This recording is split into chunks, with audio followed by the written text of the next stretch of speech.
अस्सलाम वालेकुम, I am doctor Nabila Faisal. कैसे हैं आप? उम्मीद है कि खैरियत से होंगे। आपको पता है कि मेडिकल फील्ड एक ऐसी फील्ड है जिसमें जो भी चीज जो है वो जब पुरानी होने लगती है तो लोग नई चीज की तरफ, एडवांस स्टडी की तरफ जो है वो बढ़ते हैं। इसी तरह आजकल जो है बच्चियों में और औरतों में जो इनफर्टिलिटी के मर्ज में मुब्तला हैं, यानी कि जिनको हमल नहीं ठहर रहा, तो उन लोगों में एक खास जो है वो इस टाइम कश्मकश चल रही है अपने मोटापे के हवाले से। उनमें से वो औरतें जो बहुत ज्यादा मोटी हैं और जो बहुत जल्दी चाहती हैं कि हमारा वजन कम हो जाए, तो वो शॉर्टकट रास्ते ढूंढती हैं। और जिस तरह कि आपको पता है कि मेडिकल स्टडी जो है वो साइंस, यानी कि कहा जाए तो मेडिकल साइंस ने इतनी तरक्की कर ली है कि नई से नई चीज जो है वो मार्केट में आ रही है। और ये अब से नहीं है, पिछले तकरीबन 9 से 10 सालों से ये चीज चल रही है।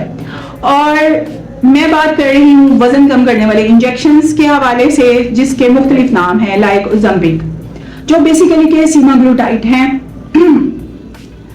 आपको पता है कि जब भी हम किसी मोटी औरत को कहते हैं कि आप अपना लाइफस्टाइल चेंज करें अगर आप अपनी ओवुलेशन बहाल करना चाहती हैं, क्योंकि ऐसे केसेस जिनमें पीसीओएस है, जैसा कि अब आपको पता है कि पीसीओएस जो है वो एक मेटाबॉलिक डिसऑर्डर है, यानी कि अब वो पीएमओएस हो गया है, यानी कि वो एक मेटाबॉलिक बीमारी है, और जिसका मतलब होता है कि बहुत सारी उसमें अलामात जो हैं, यानी कि बहुत पसे पुष्ट उसकी बहुत सारी जो अलामात हैं, जो पहले आप पीसीओएस की वजह से जो उसमें ओवरीज में रिजर्व हो जाती थी, कि लोग समझते थे कि ओवरीज में छोटी छोटी थैलियां बन जाती हैं तो इसको पीसीओएस कहते हैं, लेकिन इसके पीछे बहुत सी हिडन वजूहात होती थी, जो कि तब भी गायनोकोलॉजिस्ट जो थी मुख्तलिफ टेस्ट करवा कर, जिस तरह से थायराइड वगैरह और मुख्तलिफ असेसमेंट से उस नतीजे तक पहुंच जाती थी कि इस बच्ची का असल मसला जो है वो ये है।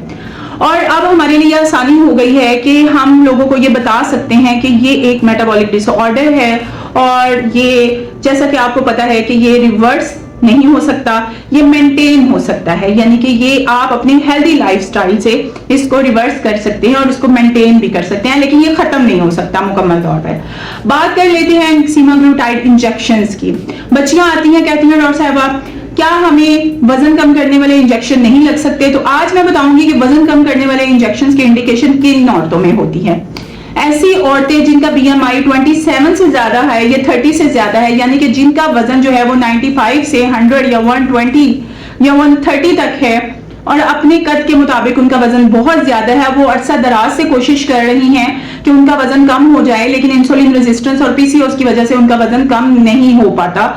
तो और ऐसी वो औरतें, उनमें डेफिनेटली तकरीबन 60 से 70% औरतें जो हैं वो इनफर्टिलिटी का शिकार होती हैं। अब उन औरतों में ये चीज बड़ी मकबूल हो रही है कि हमें ये इंजेक्शन लगाए जाएं, क्योंकि मेडिकल रिसर्च के मुताबिक जैसे ही हम 9 to 10 केजी एक औरत का वेट जो है वो कम करते हैं, 6 से 10 केजी तक कम करते हैं, तो उसकी ओवुलेशन बहाल हो सकती है, यानी कि ओवुलेशन बेहतर हो जाती है। इसीलिए ऐसी औरतें जिनमें इंसुलिन रेजिस्टेंस है, जिनको पीसीओएस है और जो बहुत ज्यादा मोटी हैं, तो उनमें ये इंजेक्शंस लगाए जाते हैं।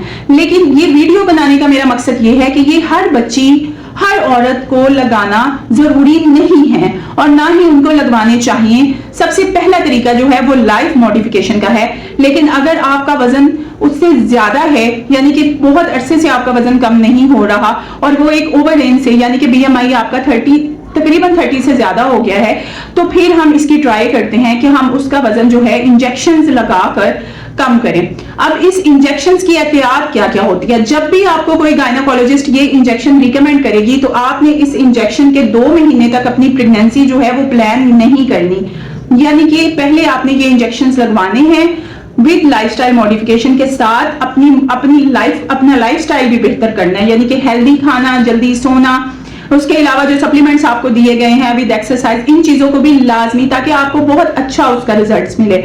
और उसके जब आप अपना मतलूबा वजन हासिल कर लें, उसके बाद जब आप देखती हैं कि अब आपकी ओवुलेशन बहाल हो गई है और आप इंडक्शन की तरफ जाना चाहती हैं, तो आपने 2 महीने तक प्रेगनेंसी प्लान नहीं करनी, क्योंकि ये काफी अरसे तक खून में रहता है और इसके दौरान आपको प्रेगनेंसी प्लान नहीं करनी। 2 महीने के बाद आपकी गायनोकोलॉजिस्ट जो है वो आपको इंडक्शन दे सकती हैं, आपकी फर्टिलिटी प्लान कर सकती हैं, ठीक है। तो ये बेसिक इंफॉर्मेशन है इस इंजेक्शंस के बारे में, जो आपको होनी चाहिए। और ये इंजेक्शन किन लोगों को नहीं लगते?